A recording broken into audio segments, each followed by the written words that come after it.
ফারাজ ভাই আমি প্রশ্নটা আরেকটু সহজ করে দেই উনার জন্য। ইসলামী শরীয়তে ইসলাম ত্যাগের শাস্তি কি? এইটা আগে উত্তর দিবে। তারপরে আমরা হাদিস-টাদিসে পরে যাব, কোরআন হাদিসে পরে যাব। ইসলামী শরীয়তের বিধান অনুসারে ইসলাম ত্যাগের শাস্তিটা কি? সেটা একটু আচ্ছা, সাক্কাত আকিব ভাই, আপনি বলেন। জি, আসিফ ভাই, উনার মতো যদি কোনো ধরেন বুদ্ধিমান, জ্ঞানী, বিজ্ঞানী যদি কোনো তিনি ভাই থাকেন যিনি বুঝতে পারতেছেন না, জেনুইনলি বুঝতে পারতেছেন না যে কেন আমরা জানতে চাচ্ছি যে ইসলাম শরীয়ত অনুযায়ী ইসলাম ত্যাগের শাস্তিটা কি? তাহলে আমি এক লাইনে বলে দেই। এই যে সাকাফি ভাই বললেন যে উনি এটা চান না, উনি উনার ভিউ পয়েন্ট ইম্পোজ করতে চান না। উনি কি করতে চান? কনস্ট্রাকটিভ আলোচনা করতে চান। এই জিনিসটা উনার নবী শিক্ষা নাকি ওটা উনার নিজের কথা? এই জিনিসটা একটু ১ম একটু যাচাই করার জন্য এই আ ইসলাম ত্যাগের কোনো শাস্তি আছে কিনা? আর থাকলে সেটা কি? সেটা একটু আমাদের জানা দরকার। কি বলেন আসিফ ভাই? এই কচি-কাঁচা স্কুলের মতো আরকি জানাই ফারাজ দিলাম ভাই আরকি। জানায় দিলাম। আমরা একদম বই বের করে একদম মানে মনে করেন শরীয়তের মানে ফিকহ শাস্ত্রের বই ধরে লাইন টু লাইন দেখায় আমরা দেখাবো, পরে দেখাবো। আগে উনার কাছ থেকে আমরা জানতে চাচ্ছি। উনি জানেন কিনা এটা বোঝার জন্য। বলেন সাকাফি ভাই বলেন আপনি। আমরা সহিহ বুখারীতে আছে হাদিসটা। আমি এতটুকু জানি যে whoever changes his সব religion kill him। সব আমরা দেখাবো ভাই, সব দেখাবো। ও আপনি বলছে জাস্ট আসিফ এটা ভাই। বলেন। বলছে whoever changes his religion kill him. আচ্ছা, আচ্ছা। ঠিক আছে। তাহলে উনি ১ম এ বললেন যে উনার নবীও উনি এরকম কিছু পান বিশ্বাস নাই। আচ্ছা উনাকে একটু মিউট করে বলতেছি। উনি এরকম কিছু পান নাই যে উনার নবী কারো উপর ইম্পোজ করছে, নবীর বিশ্বাসটা ইম্পোজ করছে। কিন্তু এখানে দেখা যাচ্ছে একই সাথে উনি এটাও জানেন যে ইসলামী শরীয়তে একজন মানুষ যদি স্বেচ্ছায় ইসলাম ধর্মটা ত্যাগ করে তাহলে উনি বুখারী শরীফের যে রেফারেন্সটা দিচ্ছেন সেই হাদিসেই লেখা আছে নবী এটার জন্য মৃত্যুদণ্ডের শাস্তি দিচ্ছে। কল্লা গর্দান উড়াইয়া দেয়ার, কল্লা কেটে ফেলার শাস্তি দিচ্ছে। উনি এটাও জানেন। কিন্তু উনি এটা জানেন না যে নবীর মতাদর্শ কারো উপর ইম্পোজ করছে কিনা কখনো জোরপূর্বক এটা উনি জানেন না। ফারাজ ভাই এই ২ টা তো আমার সাথে মিলতেছে না। কথা ২ টা একসাথে মিলতেছে না তো। আমি তো কথা ২ টা পরস্পর বিরোধিতা পাইতেছি। আপনি কি পাইতেছেন ফারাজ ভাই পরস্পর ভাই, বিরোধিতা? ভাই দেখেন, রিজিকের একমাত্র মালিক আল্লাহ এবং রিজিক ইনকাম করার জন্য, টাকা পয়সা ইনকাম করার জন্য নিজের মাঠে লাগাইতে হবে। এই ২ টা কি কন্ট্রাডিক্টরি? এই ২ টা যেহেতু যেমন কন্ট্রাডিক্টরি না, তেমন এই কথাও তো আমি কন্ট্রাডিকশন পাচ্ছি না আসিফ ভাই। আচ্ছা ফারাজ ভাই আমরা এই ফাঁকে একটু দলিল রেফারেন্স গুলো একটু দেখে নেই। রেফারেন্স গুলো আমরা একটু বের করি। একটু কয়েক মিনিটের মধ্যে আমরা রেফারেন্স গুলো দেখায় ফেলি। এটা হচ্ছে মুয়াত্তা মালিকের হাদিস। খুবই বিখ্যাত হাদিস। রাসূলুল্লাহ সাল্লাল্লাহু আলাইহি ওয়াসাল্লাম বলেছেন, "যে ব্যক্তি নিজ দিন ধর্মকে পরিবর্তন করে, তাহার গর্দান উড়াইয়া দাও।" ইমাম মালিক বলেন যে, "আমার নিকট রাসূলুল্লাহ এর এ কথা যে দিন পরিবর্তন করিয়া ফেলে তাহার গর্দান উড়াইয়া দাও। এর অর্থ এই যে কোন মুসলমান ইসলাম ধর্ম ছাড়িয়া দেয় ও ধর্মত্যাগী জিন্দিক বা এই ধরনের কিছু হইয়া যায় তবে তাহাদের উপর মুসলমানগণ বিজয়ী হইলে উহাদিগকে কতল করিয়া দেওয়ার হুকুম। তাহাদের তওবা করারও সময় দেওয়া হইবে না কারণ তাহাদের তওবার কোনো মূল্য নেই। আচ্ছা ঠিক আছে। আমরা আরেকটা হাদিস দেখি। আবু আসিফ ভাই, দাউদ শরীফের আপনি আরেকটা দেখানোর আগে হুম। সাকাফি, আপনার নাম মনে হয় সাকাফি। সাকাফি আপনি ইয়ে করেন, আপনার হেডফোনটা ঠিক করেন। আপনার এখান থেকে স্টিল নাও ইকো হচ্ছে। কিভাবে আচ্ছা কথা বলবেন আপনারা আপনার আমাকে যে সাথে? হাদিসগুলো দিচ্ছেন এগুলোর বিষয়টা কি? এগুলোর ভাই, আপনি কি মানদণ্ডটা আমার কি? কথা বুঝতে পারছেন? আপনি কি আমার হ্যাঁ, কথাটা আমি তো বুঝতে বুঝতে পারতেছেন? পারছি। যে আপনার থেকে ইকো হচ্ছে, জিনিসটা কি বুঝতে পারতেছেন? আমি বলছি আপনি আমার কথা বুঝছেন কিনা? আমি বলছি আপনারা যে হাদিসগুলো দেখাচ্ছেন জানি না কোত্থেকে তুলে ভাই, নিয়ে আসছেন আপনার বাট সাথে এগুলার কনভারসেশন, আরে মানে বিষয়টা কি? কোন আব্দুল্লাহ, মানে হাদিসগুলো? আমি ভাইয়া, করতেছি। আপনার থেকে ইকো হচ্ছে শাকিল ভাইয়া, সাকাফি ভাই, আপনার সাথে যে কথা বলবো এটা তো ইম্পসিবল হয়ে যাচ্ছে। আপনার এখান থেকে তো ইকো হচ্ছে। আপনার হেডফোনটা একটু ঠিক করেন। একটা বেটার হেডফোন নেন। সাকাফি ভাই আপনার কোনো কথা বোঝা যাচ্ছে না। আপনি একটু ঠিক করেন। আপনার সাথে কথা বলব অসুবিধা নাই। আমরা রেফারেন্স গুলা দেখাতে থাকি ততক্ষণে আপনি আপনার হেডফোনটা ঠিক করেন আর শুইনেন যেগুলা দেখাচ্ছি এবং পরবর্তীতে প্রশ্ন থাকলে সেগুলো আপনার প্রশ্ন আমরা শুনবো। আপনি যে বলছেন এই হাদিসের ভ্যালিডিটি কি? এই হাদিস আসলেই হাদিস গ্রন্থে আছে নাকি এই হাদিসগুলো আসলেই সহি কিনা? আর সহি হইলেও মানতে হবে কিনা? এগুলার মানে ভ্যালিডিটি কি? সেগুলো আমরা আলোচনা আস্তে, আস্তে করব। অসুবিধা নেই। আ ফারাজ ভাই আমি যে হাদিসটা দেখাচ্ছি সূরা আবু দাউদ শরীফের ইসলামিক ফাউন্ডেশন থেকে কিনলে এই হাদিসটার নাম্বার হচ্ছে ৪৩০০। এখানে বলা হচ্ছে আ রাসূলুল্লাহ সাল্লাল্লাহু আলাইহি ওয়াসাল্লাম বলেছেন, যদি কেউ দিন পরিত্যাগ করে মুরতাদ হয়ে যায় তবে তোমরা তাকে হত্যা করবে। এটাও একটা সহিহ হাদিস। আবু দাউদ শরীফের হাদিস। আমরা আরো কয়েকটা রেফারেন্স দেখব। যে রেফারেন্স আচ্ছা আমরা একজন কয়েকজন বিখ্যাত আলেমের বক্তব্য একটু শুনে নেই যে আলেমরা এই বিষয়ে কি বলে। হয়তো হতে পারে যে হাদিসগুলা আমরা মানে দুষ্টুমি করে দেখাচ্ছি আসলে এরকম কোন হাদিসই আসলে কোথাও নাই। দেখি আলেমরা এই বিষয়ে কি বলে একটু শুনি। শোনেন। মুরতাদ বুঝেন? মুসলমান মুসলমান সে যদি কুফর করে সে মুরতাদ। শরীয়তে তার শাস্তি কি? রাসূলুল্লাহর হাদিস সহিহ বুখারী ২য় খণ্ড কিতাবুল ইরতিদাদে এসেছে, মান বাদদালা দীনাহু ফাকতুলুহ। যে মুরতাদ হয় আচ্ছা যে মুরতাদ হয় তাকে কতল করা। আচ্ছা ঠিক আছে আমরা দেখি যে এটা এখানে ফাকতুল্লুহ করো, ফাকতুল্লুহ। আচ্ছা আমরা দেখি আমাদুল্লাহ কি বলে দেখি। আরেকটা কুফুরি, নব্য নাস্তিকতার একটা হলো যে ধর্মের বেলা আমাদের উদার হতে হবে। কি হতে হবে? উদার হতে হবে। আমার আচ্ছা এই ভিডিওটা অনেক বড় ৫.৫ মিনিটের। এটা আপনারা যারা দেখতে চান তারা দেখে নিয়েন। এখানে আমাদের কাছে অনেকগুলো ভিডিও আছে যেখানে এই দেখেন আরেকজন। বিষয়টাই দেখবে তারপর ফেলে দিতে হবে, ঠিক কিনা? আচ্ছা আমরা আস্তে, আস্তে দেখাবো। আমরা একটু তাহলে এই আ কোরআনের একটা আয়াত এই বিষয়ে পড়ে নেই। এটা হচ্ছে সূরা নিসার ৮৯ নম্বর আয়াত। এখানে যে জিনিসটা বলা হচ্ছে আমরা একটু দেখি। আচ্ছা, আমরা আল বায়ান ফাউন্ডেশনের অনুবাদটা পড়ি। এখানে লেখা আছে, তারা কামনা করে যদি তোমরা কুফরি করতে যেভাবে তারা কুফরি করেছে, অতঃপর তোমরা সমান হয়ে যেতে। সুতরাং আল্লাহর রাস্তায় হিজরত না করা পর্যন্ত তাদের মধ্য থেকে কাউকে তোমরা বন্ধুরূপে গ্রহণ করো না। অতএব তারা যদি মুখ ফিরিয়ে নেয় অতএব তারা যদি মুখ ফিরিয়ে নেয়, তাদেরকে পাকড়াও করো এবং তাদেরকে যেখানে পাও হত্যা করো। এই কথাটা মানে হচ্ছে তারা যদি ইসলাম থেকে মুখ ফিরিয়ে নেয়, আল্লাহর রাস্তা থেকে মুখ ফিরিয়ে নেয়। ঠিক আছে, আমরা হাদিস থেকেও দেখি। হাদিস সুনান নাসাই শরীফ মুরতাদ সম্পর্কে বিধান। রাসূলুল্লাহ বলেছেন, যে ব্যক্তি দিন পরিবর্তন করে তাকে হত্যা করো। সহিহ হাদিস। সুনান আবু দাউদ শরীফের একটু আগে দেখাইছি এটা। এরপরের হাদিসটা এখানেও এক কথা বলা আছে। আচ্ছা, সরাসরি আমরা বুখারী শরীফ থেকে দেখে নিই। এমনও তো হইতে পারে আমরা এই হাদিসগুলো বানায় দিচ্ছি। বুখারী শরীফের সরাসরি বই থেকে আমরা দেখাই। ২৮০৮ নম্বর হাদিস। ইকরামা থেকে বর্ণিত, আলী বলেন ব্লা, ব্লা, ব্লা, তোমরা আ আল আ নবী বলেছেন, যে ব্যক্তি তার দিন পরিবর্তন করে তাকে হত্যা করে ফেলো। এটা হচ্ছে নবী বলেছেন। আর এবার আমরা আ আরো একটা হাদিস দেখি, ৬৪১২ নম্বর হাদিস। এখানে বলা হচ্ছে, রাসূলুল্লাহ বলেছেন, কোন ব্যক্তি মুসলিম ব্যক্তি যিনি সাক্ষ্য দেন যে আল্লাহ ছাড়া কোন ইলাহ নেই এবং আমি আল্লাহর রাসূল, ৩টি কারণ ব্যতীত তাকে হত্যা করা বৈধ নয়। প্রাণের বদলে প্রাণ, ব্যভিচারী বিবাহিত ব্যভিচারী, আর আপন দিন পরিত্যাগকারী মুসলিম জামায়াত থেকে বিচ্ছিন্ন ব্যক্তি। এবার আমরা মুয়াত্তা মালিকের হাদিস দেখি, এটা আমি একটু আগে দেখাইছি। এটা আর দেখাইলাম না এজন্য। এটার পরেও একটা হাদিস আছে। এবার আমরা হাদিসের ব্যাখ্যা গ্রন্থ থেকে দেখি যে এই যে জিনিসটা আমি দেখাচ্ছি সেটা হচ্ছে ফয়জুল হাদী শরহে তিরমিজি, তিরমিজি শরীফের ব্যাখ্যা গ্রন্থ। এখানে বলা হচ্ছে, মুরতাদের শাস্তি, ইরতিদাদ অর্থাৎ কোন মুসলমান ইসলাম ধর্ম থেকে বের হয়ে যাওয়া, ইসলাম ধর্ম যে ত্যাগ করে তাকে মুরতাদ বলে। আল্লামা আবুল হাসান আলী নদভী বলেন, অত্যন্ত বিখ্যাত আলেম উনি, ইসলামের পরিভাষায় ইরতিদাদ অর্থ হলো ইসলাম ধর্মের স্থানে অন্য ধর্ম, ইসলামী আকীদার স্থানে অন্য আকীদা গ্রহণ করা। রাসূলুল্লাহ যে শিক্ষা আক্রমণ করেছিলেন তা অকাট্য সত্যরূপে বর্ণনা পরম্পরায় আমাদের পর্যন্ত পৌঁছেছে এবং স্বীকার করা। যেমন ইসলাম ধর্ম ত্যাগ করে খ্রিস্ট ধর্ম বা কাদিয়ানী মতবাদ গ্রহণ করা, যেমন ইত্যাদি, ইত্যাদি। এটা হচ্ছে মুরতাদের সংজ্ঞা এবং বলা হয়েছে মুরতাদের শাস্তি। ইমাম কুদরি বলেন, ইমাম কুদরি ইসলামের ইতিহাসে অত্যন্ত বিখ্যাত একজন ইমাম। উনি বলেছেন, অর্থাৎ মুসলমান যদি ইসলাম ধর্ম ত্যাগ করে মুরতাদ হয়ে যায়, তাহলে তার সামনে ইসলাম পেশ করা হবে। যদি তার মনে সন্দেহ থাকে, তাহলে তার সন্দেহ দূর করা হবে। তাকে ৩ দিন আটকে রাখতে হবে। যদি সে ইসলাম গ্রহণ করে তাহলে তো ভালো, অন্যথায় তাকে হত্যা করা হবে। মুরতাদ পুরুষ হলে তার শাস্তি মৃত্যুদণ্ড। এটা সকল ইমামের অভিমত। মানে ৪ মাযহাবের ৪ ইমাম, যেমন ইমাম আবু হানিফা, ইমাম শাফি, ইমাম মালিক এবং ইমাম আহমদ ইবনে হাম্বল, এই ৪ মাযহাবের ৪ বড় মাযহাবের ৪ ইমাম এই বিষয়ে একমত যে মুরতাদ পুরুষ হলে তার শাস্তি একমাত্র মৃত্যুদণ্ড। কল্লাটা ফালায় দিতে হবে, গলাটা কেটে ফেলতে হবে। বুখারী শরীফে আছে এবং আমরা ইজাহুল মুসলিম গ্রন্থ থেকে পড়ি। এটা হচ্ছে মুসলিম শরীফের ব্যাখ্যা গ্রন্থ। মুরতাদের হুকুম। মুরতাদের হুকুম হলো তাকে হত্যা করা। ৪ ইমাম এ ব্যাপারে একমত যে ব্যক্তি মুরতাদ হয়ে যায় তাকে হত্যা করা ওয়াজিব এবং তার রক্ত মূল্যহীন হয়ে যায়। কেননা হাদিসের বলা আছে, যে ব্যক্তি দ্বীন ইসলামকে ত্যাগ করলো তাকে হত্যা করো। আচ্ছা, রাসূলুল্লাহ ইরশাদ করেছেন, দ্বীন পরিত্যাগকারী মুরতাদকে হত্যা করো। আচ্ছা, এবার আমরা মহিলা মুরতাদেরও হুকুম আছে, সেটা আমরা দেখাইলাম না। পুরুষ মুরতাদের হুকুমটাই দেখাইলাম। এবার আমরা এই বইটা দেখি। এই বইটা হচ্ছে আ দরসে তিরমিজি শরীফ। আল্লামা মুফতি তাকি ওসমানী, পাকিস্তানের অত্যন্ত বিখ্যাত একজন আলেম। হচ্ছে বর্তমান সময়ের, বর্তমান যুগে সবচাইতে বড়, সারা পৃথিবীতে সবচাইতে বড় যে আলেমরা আছে তাদের মধ্যে একজন হচ্ছে পাকিস্তানের আল্লামা মুফতি তাকি ওসমানী। উনি পাকিস্তানের সবচাইতে সম্মানিত ব্যক্তি। আ দা দা উনি দারসে তিরমিজি গ্রন্থটা লিখেছেন। ওনার যে ৫ম খণ্ড, এই ৫ম খণ্ডের পৃষ্ঠা নাম্বার ৩২৬ এ যেটা বলা আছে, মুরতাদের সাজা মৃত্যুদণ্ড। বর্তমান যুগে আধুনিক লোক মুরতাদের মৃত্যুদণ্ডকে অস্বীকার করেছে। বলেছে যে মুরতাদের কতল করার আদেশ শরীয়তে নেই। আ তারা কোরআন কারীমের নিম্নলিখিত আয়াত দ্বারা দলিল পেশ করেন যে এইটা। এই দিনের ব্যাপারে কোন জোর জবরদস্তি নেই। সুতরাং কেউ যদি মুরতাদ হয়ে যায় তাহলে তাকে কতল করা হবে না। তারা এই অনুচ্ছেদের হাদিস দ্বারাও দলিল পেশ করতে গিয়ে বলে যে, এই হাদিসের শব্দটি দ্বারা কয়েদ অর্থ, হাদিসের অর্থ শুধু মুরতাদ হয়ে যাওয়া মৃত্যুদণ্ডের কারণ না, যতক্ষণ পর্যন্ত তার বিচ্ছিন্ন না হয়ে যাবে, ইত্যাদি, ইত্যাদি। শুধু মুরতাদ হওয়া মৃত্যুদণ্ডের কারণ না। এই কথাটা লেখার পরে উনি যে এইটা যে কেন ভুল সেটা উনি লিখেছেন, এই দলিল সঠিক না। কেননা অন্যান্য বর্ণনায় ব্যাপক আকারে বলা হয়েছে, তথা যে তার দিন পরিবর্তন করবে তাকে কতল করো। এছাড়া প্রাণপ্রিয় নবী সাল্লাল্লাহু আলাইহি ওয়াসাল্লাম এবং সাহাবা একরামের যুগের অনেক ঘটনা বিদ্যমান রয়েছে, যেগুলোতে বিদ্রোহ না হওয়া সত্ত্বেও মুরতাদকে কতল করা হয়েছে। বস্তুত এর বিশদ বিবরণদাতা স্বতন্ত্র কয়েদ না। সুতরাং হাদিস দ্বারা দলিল পেশ করা ঠিক না। এইখানেই উনি পরিষ্কার বলে দিয়েছেন মুরতাদের শাস্তি হচ্ছে মৃত্যুদণ্ড। এবার আমরা আরেকটা গ্রন্থ থেকে দেখি। এই গ্রন্থটার নাম হচ্ছে তাফসিরে মাযহারি, ৫ম খণ্ড, পৃষ্ঠা নাম্বার ৩০০। এখানে বলা হচ্ছে যে, যারা স্বেচ্ছায় জেনে শুনে ইসলাম গ্রহণ করে, ইসলাম সম্পর্কে সবকিছু জেনে বুঝে ধর্ম ত্যাগ করে, সুতরাং তাদের অজ্ঞতা ক্ষমার্হ নয়। তাদের সাথে কেবল যুদ্ধ, জিজিয়া নয়। এখানে পরিষ্কারভাবে বলা হয়েছে তাদেরকে হত্যা করতে হবে, বন্দী করতে হবে। তাদের বন্দী করলে তাদের স্ত্রী পুত্ররা গনিমতের মাল হয়ে যাবে। যদি তারাও যদি ইসলাম ধর্ম ত্যাগ করে থাকে তাহলে তারা গনিমতের মাল হয়ে যাবে। এই জিনিসটা বলা হয়েছে। এবার আমরা বিধিবদ্ধ ইসলামী আইন, যেটা বাংলা ভাষায় প্রকাশিত ইসলামী আইন গ্রন্থ, এই বইটা থেকে দেখব। ইসলামিক ফাউন্ডেশন, ১ম খণ্ড, পৃষ্ঠা ২৫৭। মুরতাদকে হত্যা করিলে, এখানে পরিষ্কারভাবে বলা হয়েছে, কোন ব্যক্তি মুরতাদকে হত্যা করিলে হত্যাকারীর মৃত্যুদণ্ড হইবে না, তবে সে তাজির শাস্তির আওতায় দণ্ডপ্রাপ্ত হবে। নিচে বলা হচ্ছে, কোন মুসলিম ব্যক্তি স্বেচ্ছায় ও সজ্ঞানে ইসলাম ধর্ম ত্যাগ করিলে তাহাকে মুরতাদ বলে।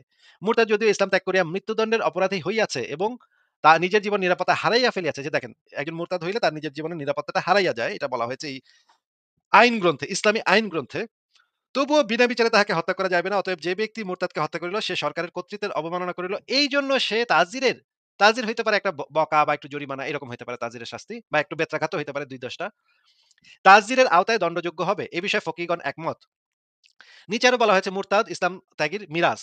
মুরতাদ তাহার মুসলিম আত্মীয়দের ওয়ারিশ হইতে পারে না। মুরতাদ মুসলমান অবস্থায় মানে মুরতাদের জায়গা সম্পত্তিও বাজেয়াপ্ত করা হবে। মুরতাদের শাস্তির পদ্ধতিও এখানে বলা আছে। কিভাবে মুরতাদদেরকে শাস্তি দিতে হবে দেখেন, মুরতাদদেরকে শাস্তি কিভাবে দিতে হবে দেখেন। মিশকাত শরীফের হাদিস, হাদিস নাম্বার হচ্ছে 3539। এখানে বলা হচ্ছে, নবী সাল্লাল্লাহু আলাইহি সাল্লামের নিকট উকল সম্প্রদায়ের কিছু লোক উপস্থিত হলো, অতঃপর তারা ইসলাম গ্রহণ করলো, কিন্তু মদিনায় আবহাওয়া তাদের জন্য অনুপযোগী হলো।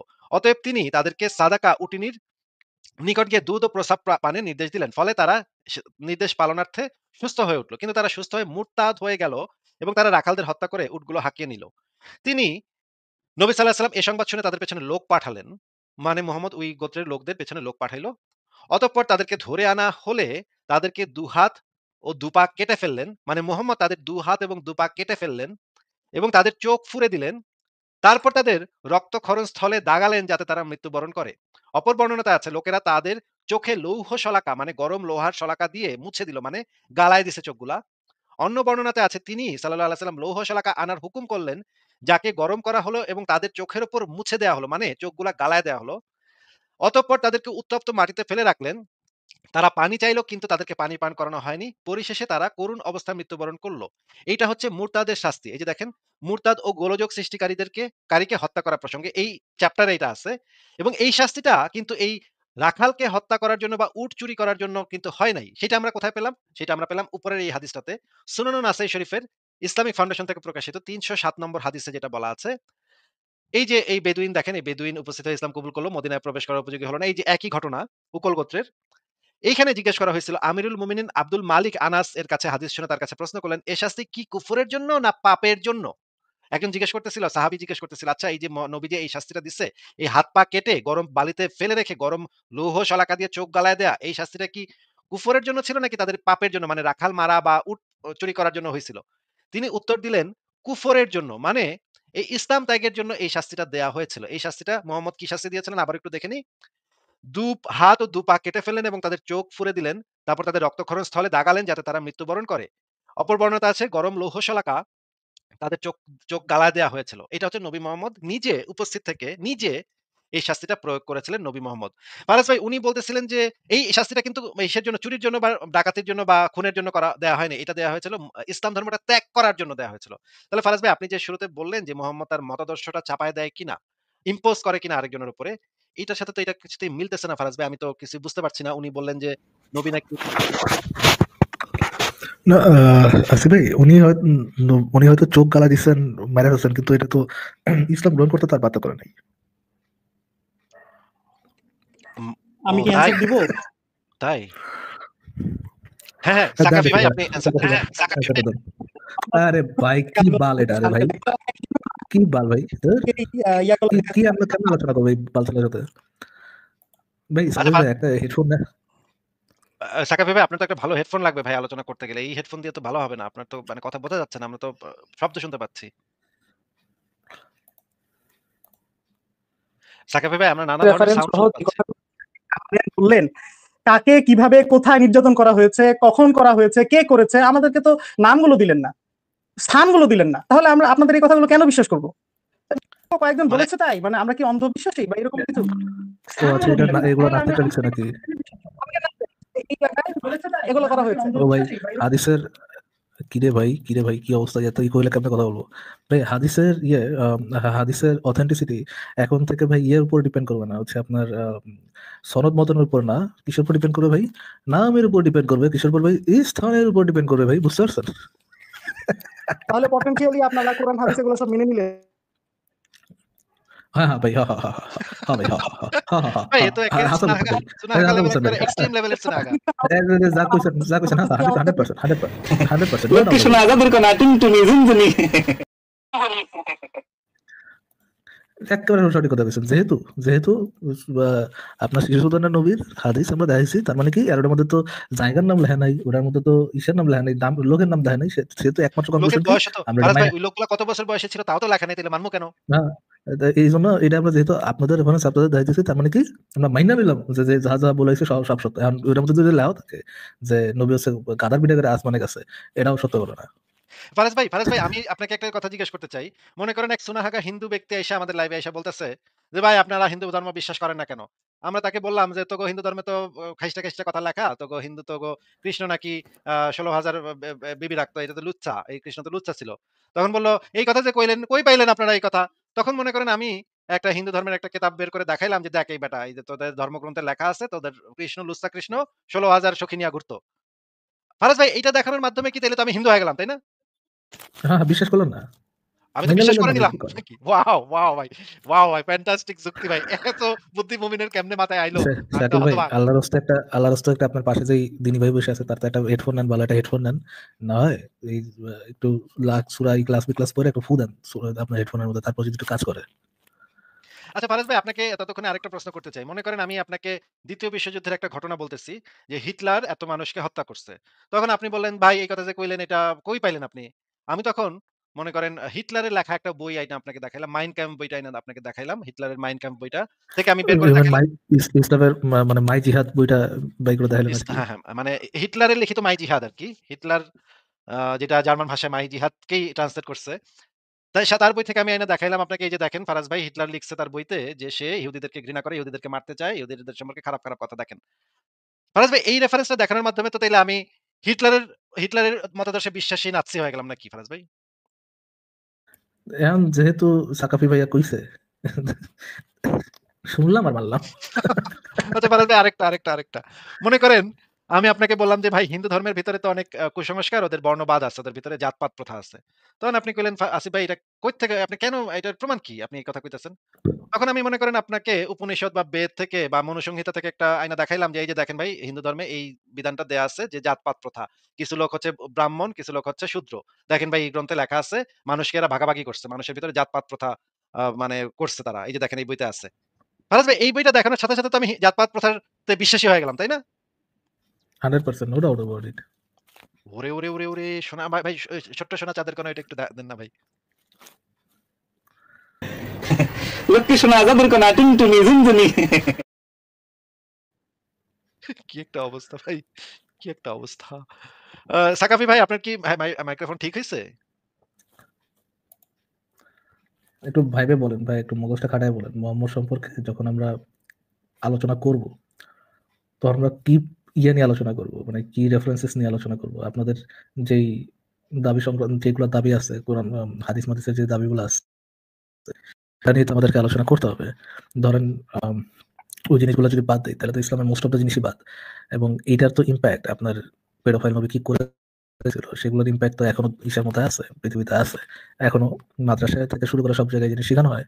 আপনার যদি এটার অথেন্টিসিটি নিয়ে, যে এই জিনিস আসলে ঘটছে কি ঘটে নাই, এই জিনিস নিয়ে যদি আপনার ইয়ে থাকে, যে আপনার যদি ডাউট থাকে বা আপনার যদি কোনো দ্বিমত থাকে, তাইলে ভাই সেই জেহাদ আমাদের সাথে না ভাই। সেই জেহাদ আপনি চালাবেন আপনার উযুরের সাথে। সেই যে ফারাজ ভাই ভাই এই প্রসঙ্গে হাদিসের একটা কোনো ভিডিও দেখাইতে চাই। ঘটনা ঘটেছে কিনা, সেইটার কি যুদ্ধটা কি নাস্তিকের সাথে না, এটা মুমিনদের সাথে ভাই, কোনটা? ফারাজ ভাই আমি কয়েকটা ভিডিও দেখাতে চাই যে এই যে উনারা যে যারা হচ্ছে মনে করেন যে আচ্ছা একটু ইয়া করে দেই। আ হাদিস যে মানতে হবে সেই বিষয়ে আমরা দেখি বাংলাদেশের কুষ্টিয়া বিশ্ববিদ্যালয়ের ইসলামী বিশ্ববিদ্যালয় কুষ্টিয়া সেখানের যে ফিক ডিপার্টমেন্টের যে প্রাক্তন ডিন ডক্টর আবু বকর জাকারিয়া যিনি মদিনা বিশ্ববিদ্যালয় থেকে পিএইচডি করছেন, উনার একটা বক্তব্য এই প্রসঙ্গে একটু শুনে নেই। আপনাদের দরকার এটা শোনা, শোনেন। পরবর্তী প্রশ্ন হচ্ছে, হাসান হাদিস না মানলে কি কেউ কাফের হয়? জি ভাই, হাসান হাদিস যদি আপনি জানেন যে রাসূলুল্লাহ সাল্লাল্লাহু আলাইহি ওয়াসাল্লাম হাদিস, হাসান কোনো কথা নয়, আপনি জানছেন যে হাদিস। হাসান অর্থ হচ্ছে দরজার দিক থেকে এটা একটু খুব শক্তিশালী আপনার কাছে মনে হচ্ছে এরকম হয়তো, কিন্তু হাসান যেহেতু হাদিস নিঃসন্দেহে, এবং হাসান হাদিসগুলো রাসূল হাদিস কোনো সন্দেহ নাই। সুতরাং কেউ যদি কোনো হাসান হাদিস অস্বীকার করে সে কাফের হয়ে যাবে। এখন তার কাছে হয়তো এটা হতে পারে যে আমার কাছে এটা হাদিস শুদ্ধ হয়নি মনে হচ্ছে, সেটা আলাদা কথা। আর যখন তার কাছে শুদ্ধ হয়েছে, হাসান হোক বা সহিহ হোক, দুইটাই কিন্তু সহিহ প্রকার। সুতরাং দুইটাই যে কোনো একটা যদি কেউ হাসান হোক বা সহিহ হোক, যদি কোনো একটাকে অস্বীকার করে সে কাফের হয়ে যাবে, কারণ সে অস্বীকার করতে রাসূলুল্লাহ সাল্লাল্লাহু আলাইহি ওয়াসাল্লামকে রদ করতেছে। রাসূলুল্লাহ সাল্লাল্লাহু আলাইহি ওয়াসাল্লাম কেউ কোনো উপর কোনো কথাকে রদ করলে সে সঙ্গে সঙ্গে কাফের হয়ে যায়। রাসূল এটা করতেন, আপনার পছন্দ হয়নি বললে আপনি কাফের হয়ে যাবেন। বলবেন যে আপনি হয়তো করতে পারেন না, চুপ থাকেন, কিন্তু আপনি এটাকে মানতে পারবেন না এরকম কথা বললে আপনি কাফের হয়ে যাবেন। এজন্য হাসান হাদিস সহিহ হাদিসের একই প্রকার। সুতরাং আপনাকে এই হাসান হাদিস মেনে চলতে হবে। আচ্ছা, এখানে বলা হচ্ছে হাসান হাদিসও মানতে হবে, কিন্তু আমি এতক্ষণ যে হাদিসগুলো দেখাইছি সেগুলো হাসানেরও উপরের গ্রেডের সহি হাদিস। এবার আমরা আরেকজন আলেমের বক্তব্য শুনি। উনি হচ্ছেন সৌদি আরবের বিখ্যাত আলেম মতিউর রহমান মাদানী। উনি হাদিস না মানলেও যে মুরতাদ হয়ে যায় এবং তারাও যে কতলযোগ্য সেটা উনি আমাদেরকে এক্সপ্লেইন করবেন। আমরা ওনার কাছ থেকে শুনি, শুনেন। প্রথম প্রশ্ন করেছেন বাংলাদেশ থেকে, বলছেন আসসালামু আলাইকুম, ওয়ালাইকুম আসসালাম রাহমাতুল্লাহ। কিছু মানুষ বলে আমাদেরকে কোরআন মানতে হবে এবং হাদিস মানা যাবে না, হাদিস নাকি মানব রচিত, এবং তারা সরাসরি হাদিস অস্বীকার করে। হাদিস অস্বীকারের হুকুম কি? হাদিস অস্বীকারীদের বিধান কি? হাদিস না মেনে শুধুমাত্র কোরআন মানার সুযোগ আছে কি? আমি ঢাকা থেকে জনি আহমদ বলছি। প্রশ্ন করেছেন, প্রশ্ন বুঝে নিয়েছেন। শেষ দিকে কয়েকটি কথা প্রশ্নের মানে দিক রয়েছে। একটি হচ্ছে যে তারা সরাসরি হাদিসকে অস্বীকার, মানে হাদিস কোনো হাদিস তারা মানে না, শুধু কোরআন মানবো, হাদিস মানবো না। আর তারপরে বলছেন এখন প্রশ্নগুলি, হাদিস অস্বীকারের হুকুম কি? যত সব আলোচনা করেছি 1 ঘন্টার বেশি। হাদিস যদি অস্বীকার করে কেউ, যে হাদিস আমি মানি না, কোনো হাদিস মানি না, সেই ব্যক্তি মুসলিম না, সে কাফের। কারণ সে বহু আয়াতকে অস্বীকার করলো। যে আয়াতগুলিতে যেমন আল্লাহকে মানতে বলা হয়েছে, তেমনি রাসূল সাল্লাল্লাহু আলাইহি ওয়াসাল্লাম মানতে বলা হয়েছে। ওয়াতিউল্লাহ ওয়া আতিউর রাসূল, সেই আয়াতগুলি শুনিয়েছে আমার আলোচনা। ওমাইয়ুতির রাসূলা ফাকাদ আতা আল্লাহ, যে রাসূলের আনুগত্য করলো, রাসূলকে মানলো, সে আল্লাহকে মানলো। আর কেউ যদি শুধু কোরআন মানে আর রাসূলুল্লাহ যা বলেছেন, যা করেছেন, ইবাদত বন্দেগী যেই তরিকায় নিয়ম নীতি মালায় এবং করতে বলেছেন, সেগুলি না মানে, তাহলে সে রাসূলকে মানলো? রাসূলকে মানলো না। রাসূলকে যে মানলো না সাল্লাল্লাহু আলাইহি ওয়াসাল্লাম, সে তো আল্লাহকে মানলো না। আর আল্লাহ এবং রাসূলের মাঝে কেউ যদি পার্থক্য করে যে আল্লাহর কথা মানি, রাসূলের কথা মানি না, তো সে মুসলিম থাকে। লা নুফাররিকু বাইনা আহাদিন মির রাসূল, আল্লাহ কোরআনে বলেছেন আমরা রাসূলগণের মাঝে কোনো পার্থক্য করি না। জি হ্যাঁ, ইন্নাল্লাযিনা ইয়াকফুরুনা বিল্লাহি ওয়া রাসূলিহি ইউরিদুনা আন ইউফাররিকু বাইনা আল্লাহি ওয়া রাসূলিহি, যারা কুফরি করে আর বলে, তাহলে বোঝা গেল কাফির হয়ে যাবে। ইউফাররিকুনা বাইনা আল্লাহি ওয়া রাসূলিহি, আল্লাহ এবং রাসূলের মাঝে পার্থক্য করে যে আল্লাহর কথা কোরআনে আছে ওটা মানবো, কিন্তু রাসূল সাল্লাল্লাহু আলাইহি ওয়াসাল্লামের কথা হাদিস আছে ওগুলো মানবো না। কথা বোঝা গেছে? এরা মুসলিম থাকবে না, কারণ বহু আয়াত এরা অমান্যকারী। একটি আয়াত অস্বীকার করলে কাফের হয়, 1 নম্বর কথা। 2 নম্বর কথা হচ্ছে যে যেই ব্যক্তি বলে শুধু কোরআন মানবো, হাদিস মানবো না, সেই ব্যক্তি কোনো ইবাদতবন্দি করতে পারবে না। যখন কোনো ইবাদতবন্দি করতে পারবে না, সালাত আদি করতে পারবে না, যাকাত দিতে পারবে না, কোরআনের আলোকে সিয়াম রোজা রাখতে পারবে না, হজ করতে পারবে না, কোনো কিছু করতে পারবে না, সবগুলিতে বিস্তারিত আলোচনা কোথায় রয়েছে? হাদিসে রয়েছে। সুতরাং সেই ব্যক্তি কি করে মুসলিম থাকে? যে নামাজ পড়তে পারবে না, রোজা রাখতে পারবে না, হজ করতে পারবে না, যাকাত দিতে পারবে না। সুতরাং কেউ যদি, আবার বলছি, কেউ যদি হাদিসকে ইসলামের উৎস না মানে, 1 নম্বর উৎস কোরআন, কিতাবুল্লাহ, কোরআন কারীম। 2 নম্বর ইসলামের মাসদার উৎস হচ্ছে সুন্নাহ, হাদিস। যদি হাদিস না মানে 2 নম্বরে, তাহলে সেই ব্যক্তি নিঃসন্দেহে কাফের, মুসলিম নয়। জি, তো তার হুকুম হয়ে গেল। হাদিস অস্বীকারীদের বিধান কি? বিধান বললাম যে কাফের। যদি আগে মুসলিম ছিল আর এখন যদি কেউ হাদিস অস্বীকার করে, আমি কোনো হাদিস মেটোটালি হাদিস মানি না, তাহলে সেই ব্যক্তি মুরতাদ। হাদিস না মেনে শুধু কোরআন মানার সুযোগ আছে? কোনো সুযোগ নাই, বরং উপায় নেই। কি করে কোরআন মানবে? আল্লাহ বলছেন উদাহরণস্বরূপ আকিমুস সালাত, সালাত কায়েম করো। এখন সালাত কিভাবে কায়েম করবেন? কোন আয়াত আছে সালাত কায়েম করতে হবে? তো দাঁড়াইতে হবে তাকবীরে তাহরিমা দিয়ে, আর তারপরে কিয়াম অবস্থায় সানা, তারপর সূরা ফাতিহা, তারপরে একটি সূরা, তারপর রুকুতে যাবে, রুকুতে এই তাসবিহ, রুকু থেকে ওইটা এই, হ্যাঁ, কোথায় আছে? আছে কোরআনে? কোনোটাই নেই।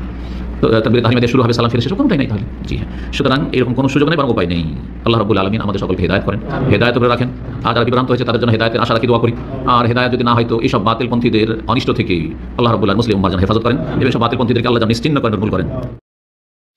আচ্ছা, আমরা শুনলাম যে হাদিস না মানলে কি মুরতাদ হয়ে যায়, কাফের হয়ে যায়, মুরতাদ হয়ে যায়। এবং আমরা আহমদুল্লাহ সাহেবেরও এই বক্তব্যটা আবারও একটু বাজাই, কারণ এটাও দরকার আছে এখানে শোনা। শোনেন আহমদুল্লাহ সাহেব কি বলে, শোনেন। তার রাসূলের কথা বললে সঙ্গে সঙ্গে মাথা নত করে ফেলা, মুখ ফিরায় না নেওয়া। কোরআন হাদিসের কথা শুনলে, আল্লাহ এবং তার রাসূলের কথা বললে ওখান থেকে কি না নেওয়া? মুখ ফিরায়া না নেওয়া। আল্লাহ তাআলা বলেন আতিউল্লাহ ওয়া রাসূলা, তোমরা আল্লাহ এবং তার রাসূলের আনুগত্য করো। ফাইন তাওয়াল্লাউ, যদি তোমরা আল্লাহ এবং তার রাসূলের কথা থেকে মুখ ফিরায় নাও, ফাইন্নাল্লাহা লা ইউহিব্বুল কাফিরিন। সূরা আলে ইমরানে আল্লাহ তাআলা আমাদেরকে বুঝাইলেন, বললেন যে আল্লাহ এবং তার রাসূল এর আনুগত্য করতে হবে। আমরা যদি শুনি যে এই জিনিসটা কোরআনে অথবা হাদিসে আছে, সঙ্গে সঙ্গে ওখানে মাথা নত করে দিতে হবে। অনেক সময় হয় কোরআন হাদিসের কথা বললে আমরা বলি কি, আরে রাখ রাখ তো কোরআন হাদিস, নাউজুবিল্লাহ, এরকম বলি না অনেক সময়। এটা কাফেরের কাজ। এটা কার কাজ? আল্লাহ তাআলা সেজন্য বলেছেন, এই আয়াতের মধ্যে আল্লাহ তাআলা বলছেন যে আল্লাহ তাআলা এই ধরনের কোরআন হাদিসকে ডাইরেক্ট অস্বীকার করে এরকম মানুষকে আল্লাহ তাআলা পছন্দ করেন না। এগুলো কোনো কোনো ক্ষেত্রে কাফের হয়ে যায়, মানুষ ইসলাম থেকে খারিজ হয়ে যায়। অতএব আল্লাহর অপ্রিয় কাজের ভিতরে এইটা 10 নম্বর কাজ, যে আল্লাহ এবং তার রাসূলের কথা শুনলেন সঙ্গে সঙ্গে কি করতে হবে? মাথা নত করে ফেলতে হবে। ব্যাস, আল্লাহ বলছেন, ও তাই আর কোনো কথা নেই, রাসূল বলছেন, খালাস, আর কোনো কথা নেই। আরে রাখ রাখ, কত হাদিস শুনছি, তোর হাদিস। মাথা বিশেষ করে যখন গরম গরম থাকে তখন আমরা এরকম বলি। এরকম করাটা উচিত না। আল্লাহ তাআলা আমাদের হেফাজত। আচ্ছা, আসিফ আমরা ভাই, আমার একটা প্রশ্ন আছে। হ্যাঁ, আসিফ ভাই, বলেন। হ্যাঁ, বলেন। মাথা নিচু করার সাথে সাথে কি পাছা উঁচু করতে হবে? এটা তো বাই ডিফল্ট হয়ে যাবে। আপনার মাথা যখনই নিচে যাবে পাছা উঁচা হয়ে যাবে। এটা তো বলার মতো না। আরে আল্লাহ রাসূলের কথা শুনবেন আর সিধা পজিশন সঙ্গে সঙ্গে। সঙ্গে, সঙ্গে, ইয়েস। ঠিক আছে। ফারাজ ভাই, আমি আসিফ ভাই দেখতে পাচ্ছি যে চেঞ্জ করে ফেলাইলেন, চেঞ্জ করে ফেলাইলেন। কই ছিলেন আসিফ ভাই? আমি দাঁড়ান। আমি এই যে এখানে ছিলাম। আহলে কোরআন এখানে ছিলাম। আচ্ছা আচ্ছা, এই আবার জিনিসটা একটু বাড়াইলাম, দেখেন ভাই।